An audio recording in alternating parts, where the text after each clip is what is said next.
Boa noite, estamos aqui com o último episódio de 2020 sobre epilepsia e vamos falar sobre os cuidados nessa época de festas, durante e pós-festas.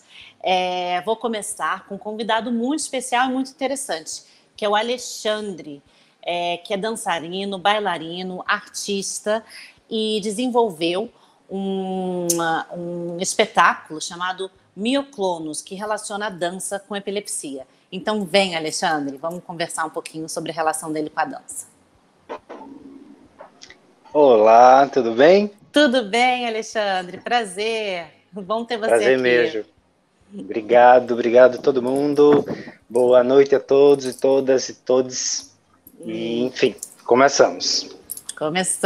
Fala um pouquinho do seu espetáculo, fala um pouquinho dessa relação, achei tão interessante, como é que unir a dança com a epilepsia, conta um pouquinho sobre isso. Vamos lá. Então, essa peça, ela surge em 2015 para responder a uma pergunta que era uma inquietação minha. Bom, eu vivia numa cidade, e eu vivo, em Natal, no Rio Grande do Norte, onde o parâmetro da dança se encontra na combinação de movimentos. Então é preciso que haja movimentos incessantes e sequenciados, desculpa o vento, e sequenciados para que a dança aconteça. E eu não conseguia fazer esses movimentos porque eu tinha convulsão quando me ordenavam passos. Então como é que eu vou dançar? Surge dessa questão, como que eu vou dançar se a única maneira que eu encontro dança, disponível nas companhias, é essa maneira mais cinética. E aí eu comecei a tentar entender que tudo pode ser objeto de arte. Como dizia Duchamp, tudo pode ser objeto de arte. Então, quando eu li livre. Aí eu fui ler o Duchamp uma vez, aí eu fiz, se ele faz do urinol uma obra de arte, imagina o que a gente não pode fazer com o corpo, enquanto mistério no mundo, assim. E aí eu comecei a investigar uma maneira de se mexer, uma maneira de se mover, para tentar me firmar e me descobrir, entendendo os meus gatilhos, entendendo nesse processo o que disparava ou não, as convulsões, e que caminhos eu poderia escolher. Então eu me tornei improvisador, ou seja, me tornei livre, me senti com alto grau de liberdade e comecei a compor a partir de uma nova lógica, que era uma lógica ditada um pouco, ou induzida pela epilepsia, pelo meu corpo, porque eu acho que, enfim, é um traço, não é um condicionante, como pensa o senso comum, que aí que tem um bailarino e dança e epilepsia não combina, assim, sabe? Tem essa coisa. E aí essa dança, ela serve, antes de tudo, para isso, para responder que sim, ela é possível, e a maneira que eu danço é a maneira que eu encontrei, é uma resposta possível, Sim. Cada pessoa deve encontrar, acho que uma forma, assim. E você se sentia mais rígido, assim, você se sentia mais restrito quando te ordenavam os passos? Você frisou isso muito, E te deixava, de repente, mais nervoso, mais, assim, preciso seguir isso, preciso fazer dessa forma, Como é que você se sentia? Ju, a métrica é, para mim, um grande gatilho para disparar a epilepsia. Quando é que eu descobri isso? Fazendo muita dança. Então, quando eu comecei a fazer dança, e eu tinha convulsões, e a minha epilepsia, ela tem uma coisa muito específica. Para quem conhece dança, sabe que a gente tem normalmente sequências de passos. E aí conta 1, 2, 3, 4, 5, 6, 7, 8. Se no ensaio eu convulsionava em um ponto, em um passo, meu corpo, ele marcava aquilo, Então, de maneira somática... Já sei que eu vou, de repente, errar, ou que eu vou... Sempre. Era uma coisa... Eu convulsionava no momento exato, sempre. Então, eu tinha que abandonar aquela sequência para o resto da vida. E quando eu fiz, meu Deus, vou perder tudo, vou perder toda a minha movimentação, tenho que achar uma outra forma. E aí a improvisação, ela vem num contraponto, Ju. E daí eu comecei a perceber a dança diferente, e em vez de ordem, nessa palavra da ordem do coreógrafo, eu estava muito mais agora interessado no como eu me movo. Sim. Então eu posso escolher o que fazer. Então eu me movo a partir de um jeito, e aí eu escolho para onde vou a cada instante, Uma sucessão de tomadas de decisão. Aí isso eu me sinto livre. Aí Sim. aqui, assim eu gosto. Funciona. E me fala um pouquinho do nome, o que significa o nome do seu espetáculo? Uhum. Então, esse trabalho, aí essa é uma coisa que eu também preciso falar, marca o início da minha carreira em dança. Eu sou de Natal, outra vez, e aqui que acontece? Não sei se isso é um traço mais de todo mundo, mas Mióculos. a gente não sabia se era mioclonos, que ele se escreve, né, MYO. Eu passei num festival, eu enviei essa proposta de dança, porque aqui em Natal ninguém muito acreditava que isso era dança. Então eu enviei para Stuttgart, num festival de solos de dança, e aí, para minha surpresa, com 24 anos, eu passei nesse festival e fui dançar lá. 18 solos eram escolhidos de todo mundo, chama Solos Tanztheater, e dancei nesse festival. E aí eu precisava que o nome fosse em inglês. Então ele significa mioclonia, que é o traço, né, o espasmo do músculo. Então eu me movo a partir do espasmo do músculo. Então como que eu poetizo isso, sabe? Como é que eu descobri, por exemplo, que ao espasmar, né, que espasmo é impulso. É o que eu falo bastante, assim, espasmo é impulso antes de qualquer coisa. E sem esse impulso não tem vida. Não há dança nem vida que eu acredite. Então, assim, isso para mim se tornou um pouco, não sei, toda a guia da minha vida, assim, sabe? As minhas escolhas. Sim, E é um pouco isso. Você fez da sua fraqueza a sua força. E a sua arte. Eu tenho que confessar que também eu li sempre são textos. Os textos me ajudam muito. Tem acho que eu não lembro o sobrenome dela, mas a Mônica, não lembro agora o sobrenome, mas tem um texto que ela falava assim, transformar o não em potência. Isso. Quando eu li isso, eu anotei na minha agenda, no meu caderno de artista, no meu diário de bordo, e pronto. E a partir daí eu fui tentar entender que realmente, de fato, é muito mais interessante quando a gente olha para os traços, as possíveis fraquezas, os possíveis impossibilitadores, e a gente subverte. A força. Exatamente. Transformar isso. Trabalho de transformação. E o nosso. Que você... se é diário. E o que abraçar isso, né? Levar isso para um lado bom, positivo, né? E o que você faz assim agora durante nessas épocas de festas, né? Como é que você relaxa? Como é que você se deixa, já que o tema também é esse, né? E como é que você deixa? Como é que você relaxa? Como é que você, né? Assim, agora a gente está principalmente nesse ano que é muito difícil para o mundo inteiro, né? Então, assim, como tendo epilepsia, para a gente, né, a gente sabe que é uma coisa, essas festas, que é uma sequência de festas, né, de final de ano, né, pode ficar um pouquinho mais difícil, né, de ter, né, assim, como é que, então, conta um pouquinho dos seus hábitos. Ok. Então, longo processo para eu falar dos meus hábitos, eu vou tentar sintetizar. Sim. Esse processo de entrar na minha investigação de quem sou eu e de autoconhecer, de descobrir os gatilhos, que esse processo criativo em dança me ajudou, ele vai desembocar no como eu me comporto hoje. Eu nunca bebi álcool, por exemplo. Então já é um grande facilitador, porque eu tomo remédios, e tomar remédio e álcool, né, os remédios controlados não funcionam muito bem. E então, isso já é o primeiro ponto. Segundo, quais são os meus gatilhos? O outro é a falta de sono, a privação de sono, que nas festividades finais de ano é muito comum que isso aconteça e a gente se perca e se vira e dobra e dobra. E trabalha muito. Eu trabalho muito, sabe, Ju? Eu trabalho muito. Sim, então, sim, se eu não me disser, para, Alexandre. Aí, então, o que é que eu faço agora? Medito. Olha, independente de festa, independente de qualquer coisa, eu preciso ir à praia. Eu moro na praia, então. Ou achar o que eu chamo quase de um santuário próprio, que às vezes é, sei lá, um cantinho do quarto que você possa suspender a velocidade frenética da contemporaneidade. Sim. Então, eu tento dar uma suspensão. Eu não te falo meditar, cada pessoa tem uma prática. Então, eu pratico, né, faço essas práticas mais espiritualistas, de aquietar, e isso me Aquietar a ajudou mente. muito. Essa coisa de aquietar a mente, e aí logo, essas sensações, o coração, esse bicho que parece às vezes ser ansiedade, me ajuda a não convulsionar há 9 meses. É a primeira vez em 15 anos que eu não convulsiono.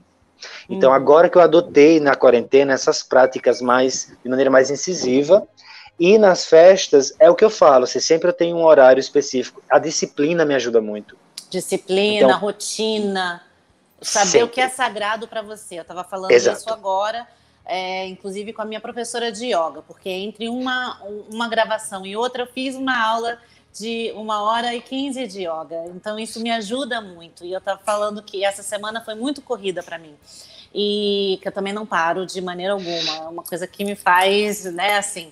Então, sono. Eu tomo minhas tacinhas de vinho, mas também quando tomo, eu compenso no dia seguinte, né? Primeiro eu tomo muita água demais, né? Assim, quando eu era mais nova eu achava que era um mito, mas aí você vai ficando mais velha, você vai vendo que não, a água é muito importante, né?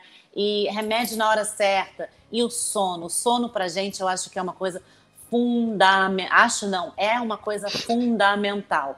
E saber parar. É uma das coisas também que me ajuda muito, você que tem uma cabeça criativa, assim, né, que me ajudou muito, é colocar no telefone, tem sempre uns alertas, assim, no telefone, no computador, aonde quer que seja, né, uns alertas de a cada 4 horas, nem que seja, né, e aí falar assim, olha, 5 minutinhos de respiração, né? Então, assim, de repente toca, pum, eu tô no meio de uma reunião, ou tô no meio de alguma coisa, e falo assim, um breakzinho, sabe? Um tempo criativo, não é nem criativo, de respiração mesmo. Eu vou, saio, respira, Isso. lembra de centralizar, assim, né? Então, acho que isso é muito importante, principalmente voltando para a época de festas, que tem muita família, tem muita gente em volta, você falou muito de energia, então tem muitas energias e muita ansiedade, né, do lado, né? Eu sei que voltando para esse ano vai ser diferente, mas também por a gente ter se protegido muito de uma certa forma, se expor a isso de uma outra forma, ou online ou não, vem, né, tem que ter também esse tipo de proteção com o seu espaço, né? Super. Então, é muito legal ouvir as suas práticas e você é muito abençoado de ter um mar, como eu também estou no Rio agora, e ter um mar é sempre um momento criativo e uma coisa muito boa para todo mundo. Não é? Demais. Eu só queria dizer uma coisa, Ju, que eu acho que é muito difícil também as pessoas entenderem ao nosso redor que a gente precisa disso. Na verdade, todo mundo precisa dormir, precisa desses respiros. E às vezes eu sinto que sempre quando eu começo um novo trabalho com alguém, com uma equipe, aí eu coloco assim isso como meta para todo mundo. Assim. Esse trabalho ele precisa ser assim. E mais, os ambientes de trabalho e de encontro, eles não podem ter tensão emocional, estresse exagerado. Então eu tenho conseguido, por ser autônomo também, envolver uma equipe que sempre trabalhe assim e que entenda, porque é diferente quando a gente é contratado e está uma super produção e a pessoa vai dizer, precisa trabalhar, precisa acordar, não dá muito Não. tempo, sabe? Quando a gente consegue, eu acho que isso é muito essencial. Que aí quando precisar fazer um trabalho onde a gente não possa muito ter, é uma escapada, a gente compensa, você falou da compensação, que é muito Sim, essencial. E que é é isso, né? Saber o essencial. nosso limite.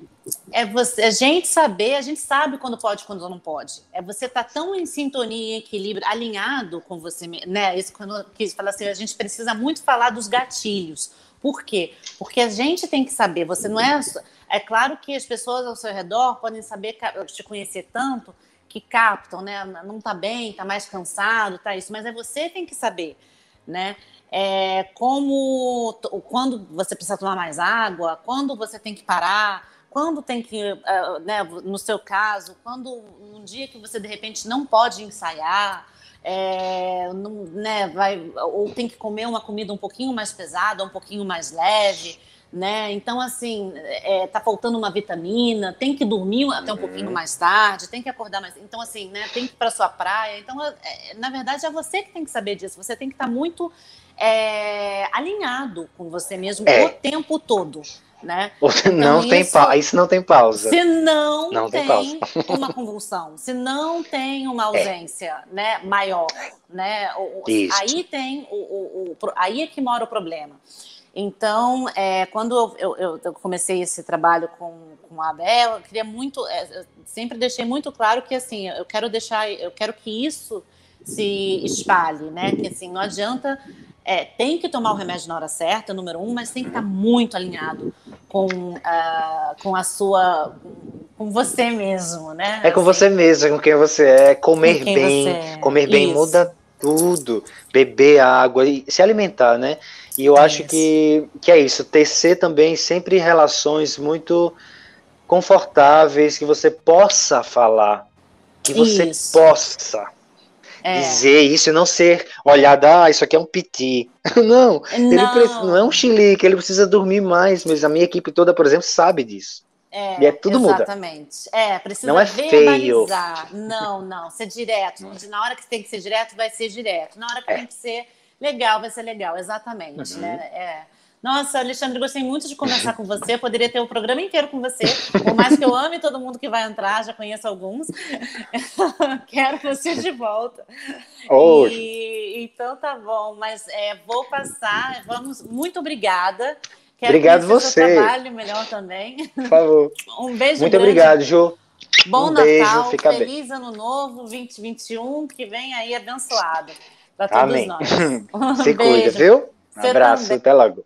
Abraço. Eu vou chamar agora aqui, peraí, deixa eu ver, que mudou um pouco tudo de lugar. Deixa eu ver aqui. Eu vou chamar a Luísa, que já conversamos com ela. Ela descobriu epilepsia recentemente e tá bombando o Instagram e YouTube dela. Peraí. É isso. Cadê Lulu? Tá Oi, crescendo. Ju, tudo bem? Tudo bem? Eu tô lá, eu curto tudo que eu vejo. E aí, como é que você tá? Eu tô bem, graças a Deus. E aí, conta um pouquinho do que você tá fazendo. Bom, primeiramente, muito obrigada por estar aqui de novo, né? Imagina, você uma cortou coisa o cabelo. muito linda. Você cortou o cabelo?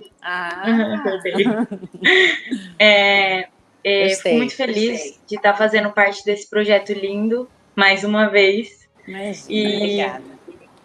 E agora, depois da última vez que a gente gravou, eu continuo com o Instagram, né? E o YouTube. E dando um jeito de alimentar sempre tudo. E estou fazendo parte de um projeto também com a ABE, de conscientização das pessoas. E a gente vai no metrô e a gente tem uma exposição e temos umas cenas que a gente faz para as pessoas ficarem sabendo. Temos um médico junto com a gente para explicar tudo, gravações, um monte de coisa. E está sendo muito legal fazer parte de tudo isso. Eu fico muito feliz de estar nesse meio e ajudando outras pessoas, sabe? Com tudo isso. Ai, que bom. E conta um pouquinho, você escolhe como é que acontece essas exposições, de quem são essas fotos, como é um pouquinho mais esse trabalho no metrô que você está fazendo. Bom, a gente separou, né, algumas estações. A primeira a gente fez ontem no metrô Cidade de São Paulo. Ah, legal. E você escolhe, você que faz a curadoria? Então, a gente tem uma equipe muito grande que vai com a gente tem flyer, a gente fez alguns banners para deixar espalhado. E como a gente faz cenas de primeiros socorros, né, tem uma encenação toda. E eu tenho teatro, né, eu tenho um curso de teatro. Eu tô sendo a atriz principal. E tá sendo muito legal para mim isso, porque eu consegui envolver a minha família também. Meu pai foi ontem comigo, meu namorado, e conheci as pessoas da ABE, assim, pessoalmente, os representantes, as pessoas que representam o movimento e que têm a mesma coisa que eu. Tá sendo muito incrível. Então, ontem, como foi num lugar com menos fluxo de pessoas, a gente fez chamando as pessoas mesmo, explicando o que estava acontecendo. No primeiro momento, a intenção era fazer uma cena mesmo, no meio de todo mundo, para as pessoas levarem um choque, tipo, ela tá passando mal. Mas não deu muito certo, porque são muitas pessoas, poucas pessoas, né, na verdade, tipo, não tem muita gente. Nossa, aí prejudicou tudo, sabe? As pessoas passam muito rápido, é uma vida muito corrida, e acho que por conta da pandemia também tem aquele receio, né? De chegar perto, de olhar, de mexer. Sim. E como é que você está sentindo? Como é que você sente ter epilepsia durante? Você está saindo muito? Você está em casa o tempo todo? Você sai de vez em quando, mesmo porque a gente está conseguindo ainda está vindo uma segunda leva aí, mas está podendo ainda sair, né, com máscara e tudo. Então você fez agora uma ação no metrô, né, por exemplo, né? Como é que você se sente sendo tão jovem e saindo, tendo epilepsia e ter passado esse ano que está acabando agora, né? Você se sente? Como é que você se sente, né? Assim, sendo com esse diagnóstico, tendo esse ano, assim, qual é seu sentimento? Então, Ju, no começo da pandemia, assim, para mim o mundo ia acabar. Porque eu falei, eu não posso sair de casa, eu não posso ver meus amigos, eu não tava vendo minha família. E como a gente descobriu há pouco, os meus pais estavam muito receosos em relação a isso, e eu também, a gente não sabia o que estava acontecendo, o que a gente estava enfrentando. Então, fiquei acho que um mês em casa, foi um mês bem complicado, eu não podia ver meus avós, que, desculpa o vento, eu não via os meus avós, que eu costumava ver todo dia, porque eu estudava e ia para casa deles. Eu não via meus primos, eu não via meu namorado, eu não via meus cunhados, eu não via ninguém. E tava me dando um desespero muito grande de estar só dentro do apartamento. Não poder nem... eu nem descia. E aí foi passando o tempo, foi melhorando as coisas, a gente deu uma ajustada e pelo meu namorado. Comecei a ver ele, a gente ia buscar ele na casa dele e ele ficava o fim de semana aqui. Aí passou um pouco mais, deu uma melhorada, comecei a ver meus avós, porque eles também estavam ficando muito doidos dentro de casa e a gente não estava conseguindo segurar. E aí foi ficando foi tudo melhorando. Hoje em dia, mais essas pessoas que eu vejo, só família, não vi meus amigos ainda, só minha família mesmo. E assim, com relação à epilepsia, quando eu descobri que eu era muito nova, tudo, primeiro vem o baque, né? Você fica, meu Deus, como é que vai ser? Ainda mais eu estando na adolescência, sabendo como funcionam as coisas, eu falei, eu nunca mais vou poder sair. Eu não vou poder mais... Agora que eu tô entrando na adolescência, que eu tô conquistando o meu espaço de poder sair, de poder fazer as coisas, eu vou ter que parar. Mas não foi bem assim, a gente se adequa às coisas, né? Somos bons nisso, não? Muito.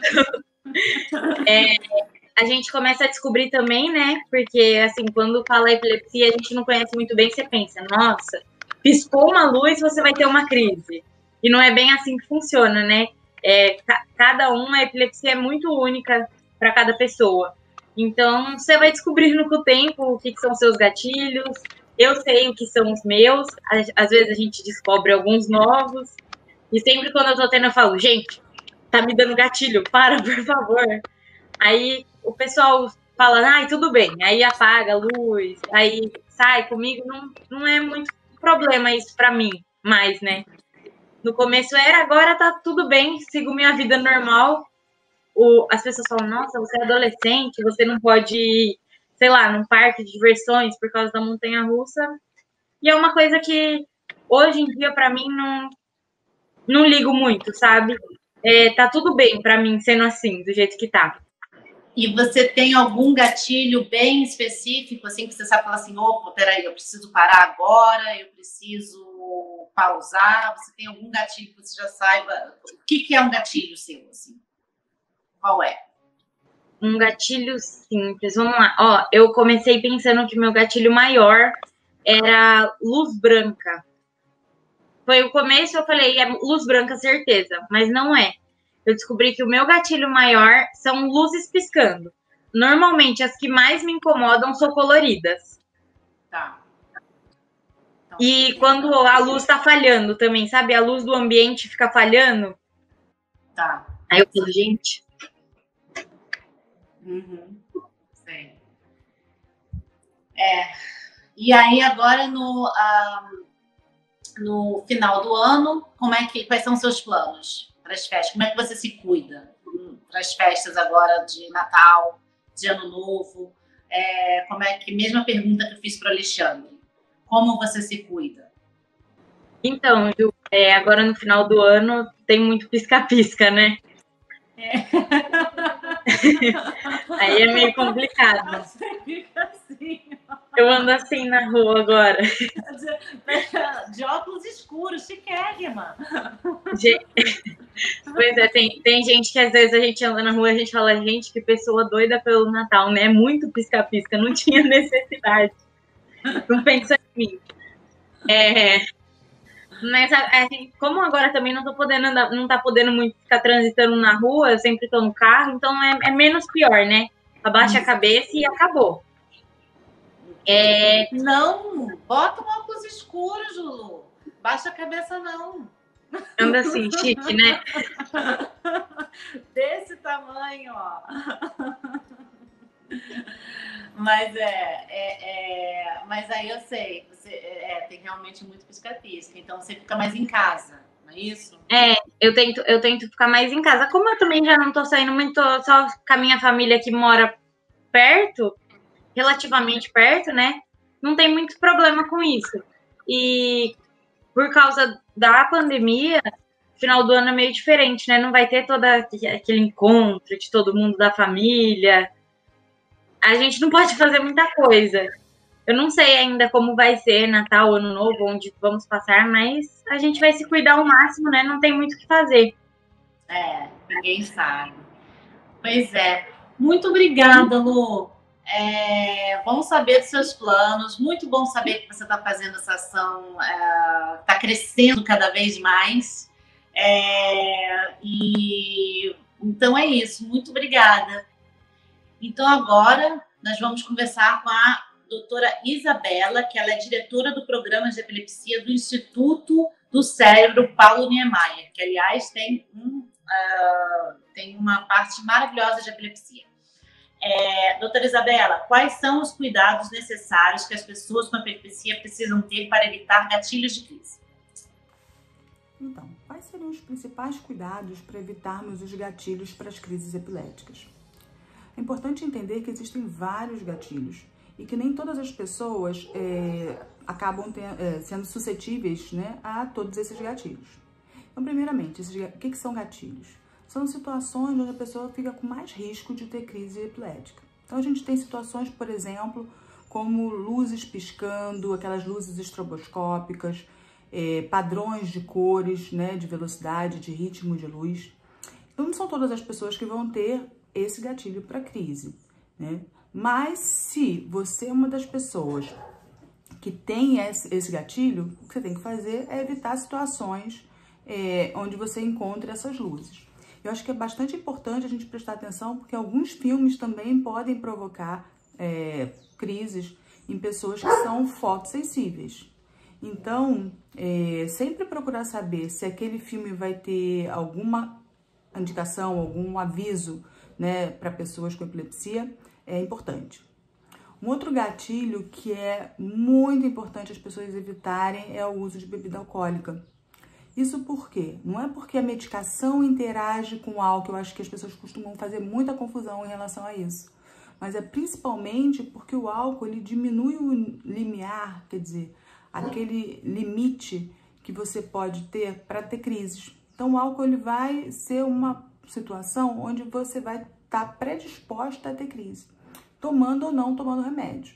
Obviamente, se não tomar o remédio, você piora, porque você junta com outro gatilho, que é a falta da adesão ao tratamento, quer dizer, o uso inadequado das medicações antiepiléticas. Então, por exemplo, esquecer de tomar, né? A medicação é 3 vezes ao dia, você deixa de tomar e toma 2 vezes ao dia, isso pode predispor à crise. Ou eu tenho que tomar 3 comprimidos, eu passo a tomar 2 comprimidos porque daqui a pouco vai acabar e eu tô sem receita, não vai adiantar muito também, porque a dose da medicação, ela é dependente da superfície corporal e você tem uma dose específica que é importante para o teu controle de medicação, né, o teu controle de crise. Então, se você tomar menos quantidade, você acaba tendo uma predisposição a ter mais crise. Então, acaba sendo um gatilho pré-crise. E outro gatilho muito importante que a gente precisa entender é a privação de sono.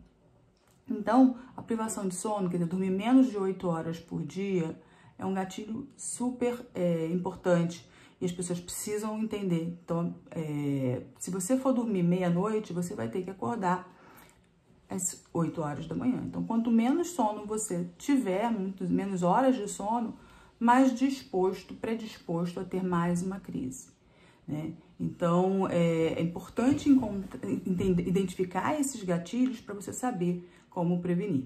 Então, como é que você vai prevenir? Evitando o uso de bebida alcoólica, dormindo às 8 horas por dia, tentando perceber se aquele filme ou aquela situação vai ter luzes piscantes, né? Então, se você vai numa festa, fica longe dessas luzes estroboscópicas, né? Então, quais seriam as minhas orientações para evitar gatilhos como bebida alcoólica, privação de sono, viagens, principalmente agora no final do ano, onde acontece muito. Esse ano passado, no final do ano, né, eu recebi várias mensagens de pacientes que tiveram crise nesse período, justamente porque era um período de férias, era um período de festas, então as pessoas normalmente acabavam esquecendo de tomar medicação porque ia para festa, ou acaba não tomando a medicação porque achava que não podia beber, então por causa da medicação, e aí não tomava o remédio e bebia. Por conta de festa, dormia muito pouco, e por conta de viagem, também tinha dificuldade de manter os horários da medicação. Então, se você for uma festa, né, principalmente agora nesse final de ano, tem que tomar as medicações nos horários adequados, nos horários habituais. Precisa dormir às 8 horas. Então, se você acha que vai dormir um pouco mais tarde, já planeja o dia seguinte para você poder acordar um pouco mais tarde também. Não dá para você dormir meia-noite e acordar às 5 da manhã para sair, né? Aí você vai ter um risco grande de crise. E em relação às viagens, prestar atenção se o lugar onde você vai, ele tem fuso horário diferente. Então, você precisa ou ajustar a medicação, levando em consideração esse fuso horário. Então, por exemplo, você vai para uma região onde o fuso horário é de 1 hora de diferença, você ajusta para o seu horário no Brasil. Então, você deixa de, por exemplo, de tomar às 2 horas da tarde, né, e passa a tomar às 3 horas da tarde, correspondendo ao fuso horário de lá. E aí, quando você voltar, você mantém o horário no Brasil, e você vai manter sempre o mesmo padrão de tomada de medicação. Uma outra coisa também para quem vai viajar é sempre levar medicação extra, né? Para não correr risco de perder um comprimido, extraviou uma bagagem e você acabar ficando com menos medicação, né? Porque não necessariamente você vai estar no lugar onde você vai conseguir ter acesso a essa medicação. E isso mesmo no Brasil, né? Você vai precisar de receita, né? Tem que ver se no lugar onde você vai, a medicação ela vai estar, dependendo de se ela é mais rara ou não, se ela vai estar disponível. Então, sempre prestar atenção nessas situações. E eu quero agradecer a todos por terem assistido essa temporada do Bate-Papo com Júlia Almeida Bailey e por estarem engajados na causa, por estarem aqui com a gente. E ano que vem tem mais. Estamos aí juntos cada vez mais, isso que é importante. sem preconceito nenhum. Preconceito é uma coisa muito cafona, é uma coisa que me irrita muito. E epilepsia, né, como deu para ver um pouquinho durante esse ano, qualquer pessoa pode ter, a qualquer momento, e soe cada vez mais de uma forma mais doce no ouvido, né, das pessoas, na vida das pessoas. Esse é uma das missões em fazer esse programa e conhecer gente cada vez mais, gente linda e que agregue, né? E que tem epilepsia assim como eu. Um beijo, um lindo ano novo para todo mundo e Feliz Natal!